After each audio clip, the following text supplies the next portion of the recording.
Kabul, a sprawling modern city at odds with the image of a Third World War zone. Probably not what comes to mind when you think of the Afghan capital. There's a 5th century fortress overlooking the city. Alexander the Great ruled when it was at the crossroads of ancient civilizations. But now old and new collide in a city that is vibrant but under threat.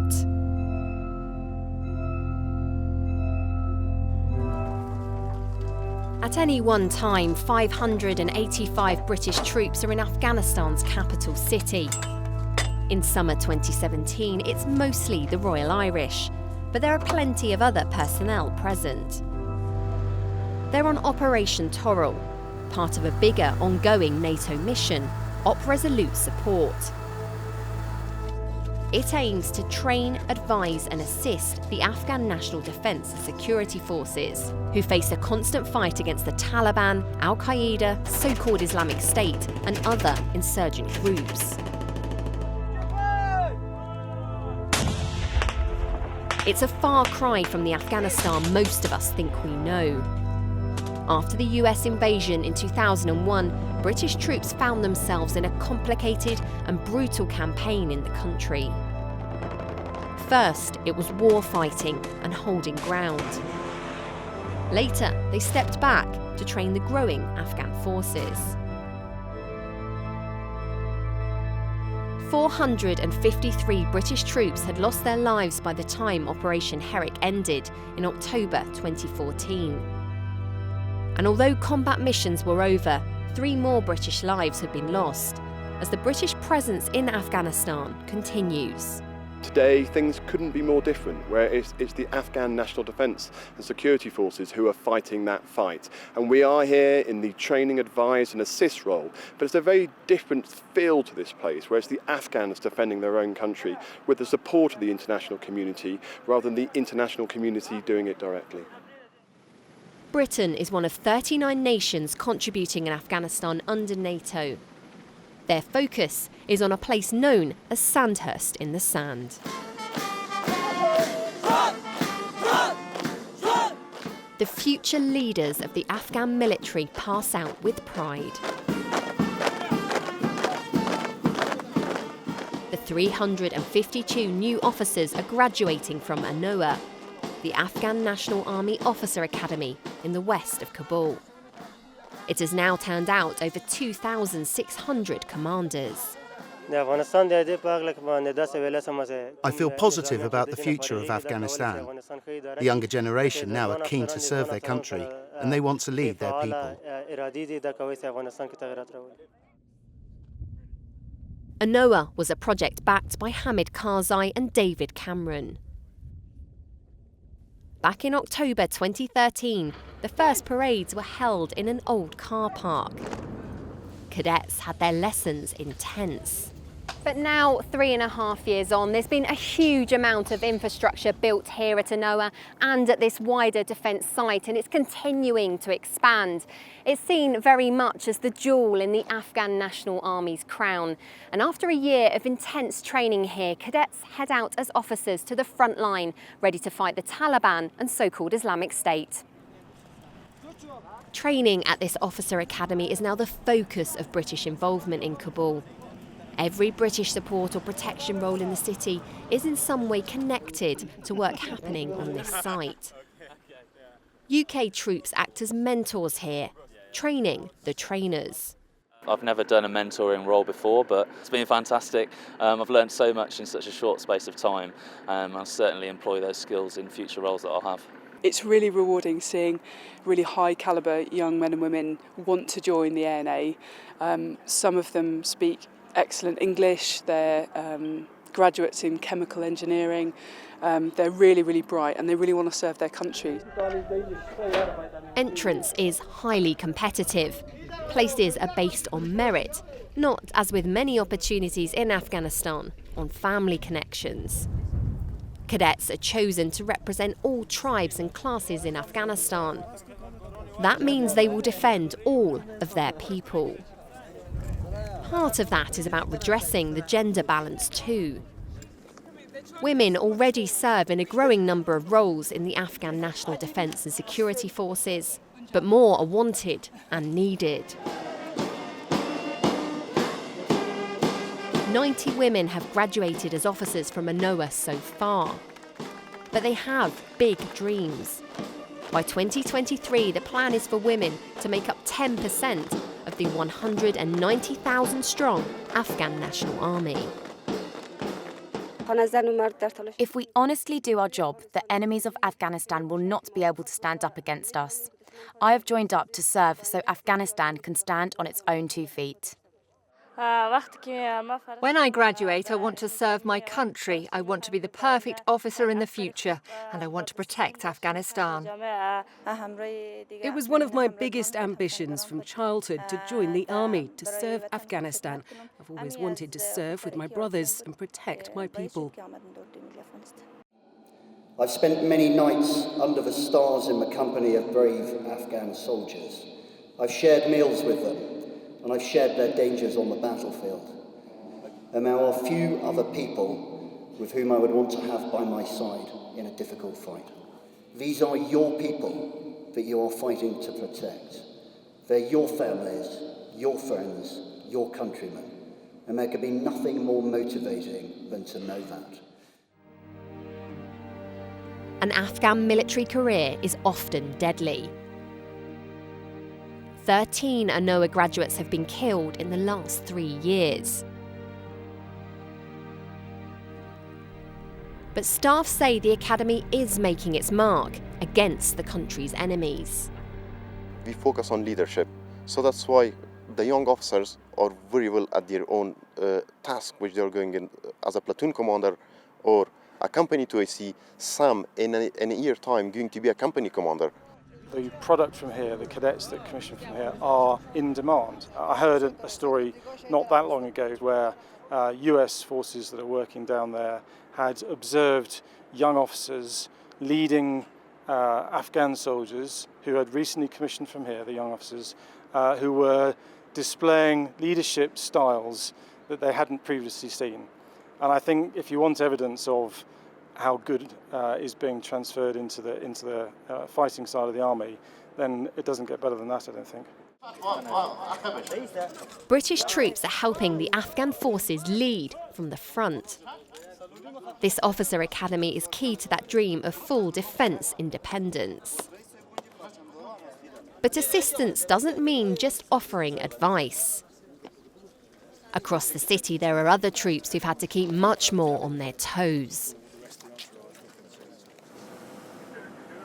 Of the 585 personnel in theatre, around half of those are the lead element in the international Kabul Protection Unit, supporting the mentors of the overall NATO mission. In summer 2017, force protection is provided by the 1st Battalion, the Royal Irish Regiment. There is a real and present danger in the Afghan capital, a high-profile city of 5 million people. It's a constant target for the Taliban, Al-Qaeda, and in more recent times, so-called Islamic State. But life here must continue. One of the roles is the most heavily armoured taxi service you'll ever see. Sheila is a mentor and advisor who needs to get to work. Today she'll be getting a lift across the green zone with guardian angels from One Royal Irish. They provide transport and security in their Foxhound armoured vehicles. My mission was just to take the advisor to where she needs to go, and obviously do like a safe area there as well, and then we make sure she's comfortable with the mission. Because the vehicle's quite compact, it's easy to get around the city, as the traffic's terrible out here and people just drive every direction. The vehicle's well suited, and it gives us easier access then to manoeuvre around the city. It's just an experience, really. I mean, obviously you had the Herrics and stuff like that, but I'm never going to experience that. But just to come out here and say I've been to Afghanistan, really kind of do something for the Afghan people. The Kabul Protection Unit are more than just bulletproof cabs. They help a host of international mentors do their jobs safely, reassuring them and helping make a difference to life here. So we come forward for our meeting into the green zones, drop off our mentor so she can meet with the Afghans and the UN aid mission in Afghanistan. So the guys are here to provide security for her and also to make sure that she gets there and back safely. You've got a young ranger, 18 years old, and he's responsible for making on-the-spot life and death decisions. And they really step up to that additional responsibility that they've been given. And I'm seeing young soldiers who are thriving on the trust that's put in them, on the responsibility, and who are then developing themselves. You can really see them blossom. Suicide bombers and vehicle-borne IEDs or improvised explosive devices are just two of the real daily threats in Kabul. Every journey, the soldiers must stay alert to ensure they aren't a target. And the Royal Irish have been tested more than once.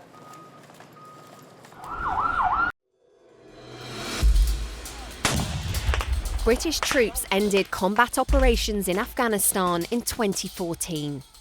But that didn't mean the end of a British presence in the country. 585 troops are still there, working in the capital, Kabul, to train, advise and assist the Afghan National Defence and Security Forces. In summer 2017, the 1st Battalion, the Royal Irish Regiment, are the lead element in the Kabul Protection Unit. They help those mentoring the Afghans navigate safely around the hustle and bustle. But the Royal Irish have also acted as NATO's quick reaction force. They've assisted the Afghan forces and NATO troops 3 times this tour. It was a peaceful day in the morning, and then everything just kicked off and went sour real quick. In May, a huge truck bomb hit the diplomatic zone. So-called Islamic State claimed responsibility for the blast, which killed 150 people and wounded many more. The Royal Irish helped evacuate and save casualties. You feel happy that you actually could assist people and be there for the need. The only question on your mind is, could you done more? But we went through that question many times, and now we've done everything we could, and now I'm quite happy to be in there as well.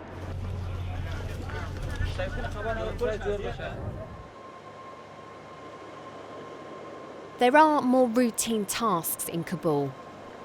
The troops are also responsible for base security anywhere that mentors are working, protecting those inside. For every deployment of Operation Toril, reservists work side by side with their regular colleagues. You want to get operational experience, that's why you join the reserves. We've been with One Royal Irish since January, had a very good pre-deployment training package, and we've really fitted in well with our regular counterparts. For the Royal Irish Regiment, this is their 4th time in Afghanistan.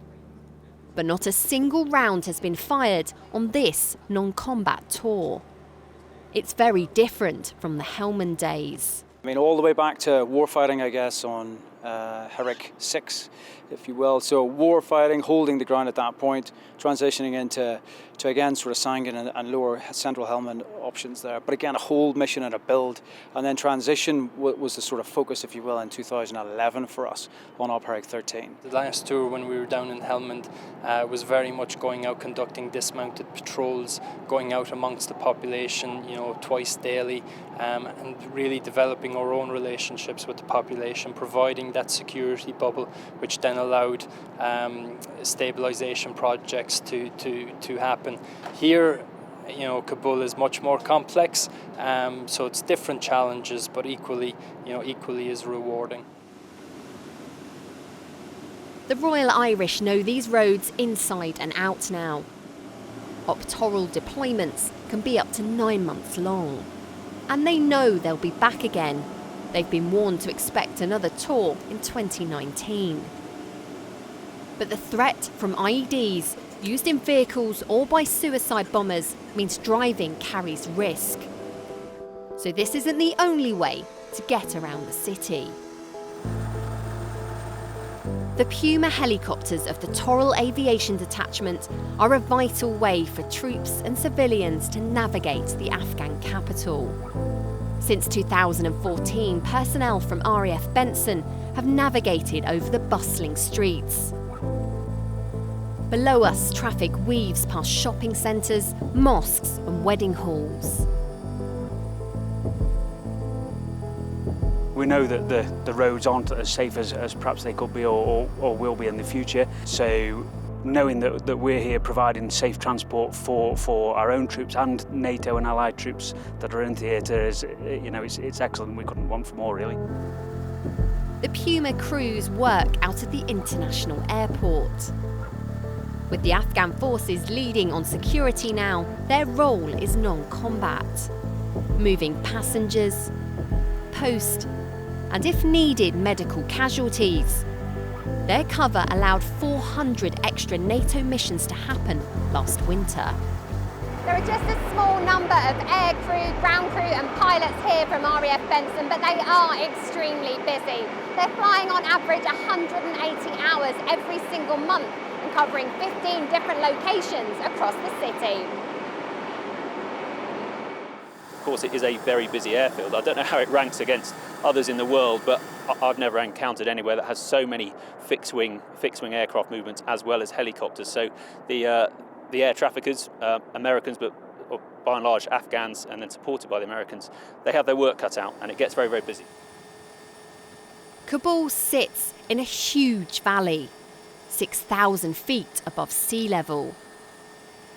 It's stunning, but the geography has a big impact on the weather and consequently the flying. The winds pick up dust and can reduce visibility, and with the high temperatures and also being at high altitude here, the air density is quite low, so it's quite critical to forecast the temperatures and the actual density of the air. The Puma helicopter was chosen to follow on from the Chinooks and Merlins in Afghanistan. That's because it performs well in the extreme temperatures and high altitude of Kabul. With the heavy workload, crews swap every 3 months. The helicopters need the same TLC. We have sort of general servicings after every flight and before every flight as well. So before we do any maintenance on the aircraft, we have to do a servicing, which Kirk behind us would do that. And then we do a servicing to get the aircraft ready to fly again after the maintenance as well. We do a lot of like scheduled inspections anyway, but obviously because of like the sand and that sort of thing, there's a lot more lubrications, that thing you have to do. The hot air affects engines quite a bit, so we have to do a lot more inspections on them really. So what sort of checks are you having to do on the aircraft when they go out and come back as well? Checking the whole aircraft over really, just in case obviously something's been damaged, and also any like scheduled inspections we have to do. It's quite pretty much whole aircraft we have to look at. Since Operation Taural began, the Puma crews from RAF Benson have been continually deployed. They make up 10% of NATO helicopters in the city. But just how long are British troops set to remain in Afghanistan? Your dedication, sacrifice and moral courage. The UK's Armed Forces Minister served in Helmand Province back in 2006. At a ceremony at the Afghan Officer Academy, he says an end date for British support in Kabul isn't on the cards. We will continue to support the Afghan National Army and this academy for as long as required. We haven't got an end date, but what I will say is I understand that this academy really is going from strength to strength, and it's the Afghans' own ambition that they will begin to bring some of their recent graduates back to instruct themselves. So eventually our role will probably reduce, but for the foreseeable future we will continue to support.